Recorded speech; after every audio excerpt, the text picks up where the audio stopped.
Tu emperador, Julio César, acaban de entrar aquí en estas terras. Teño que partir cos meus guerreiros para loitar. Teño que deixarlos, miña deusa. As guerras non levan a nada, meu amor. Adiós ríos, adiós fontes. Adiós gatos pequenos, miña deusa. Adiós vista dos meus ollos. Non sei cando nos veremos. E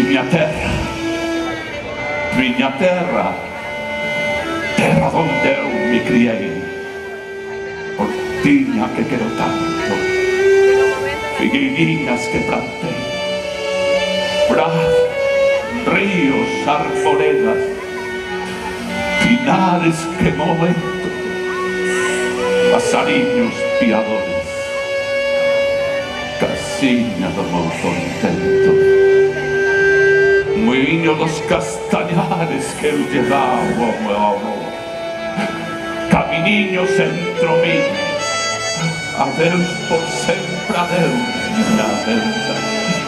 Digo che está Dios chorando desde esta beiriña do mar. Non me olvides, queridinha. Aquí está meu corazón.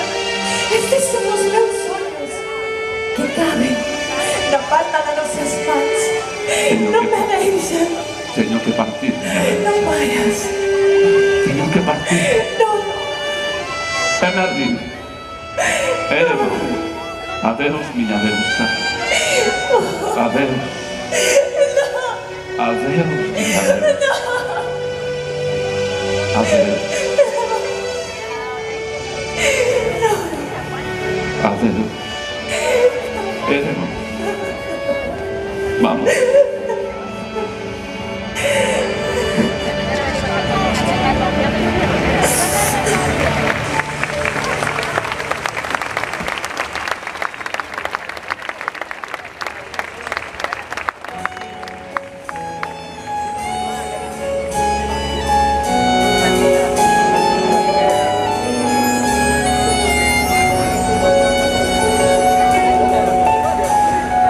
Estas nubes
de noite no lavadeiro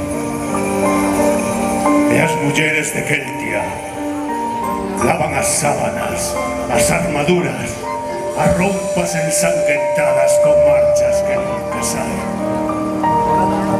e que anuncian a morte dos guerreiros celtas na batalla do Monte Merulio.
Acaban de entrar aquí, no alto do Castro de Donón, acaban de rodearnos, avisa xente e os guerreiros para que veñan a luchar aquí antes de ser escravos de Roma.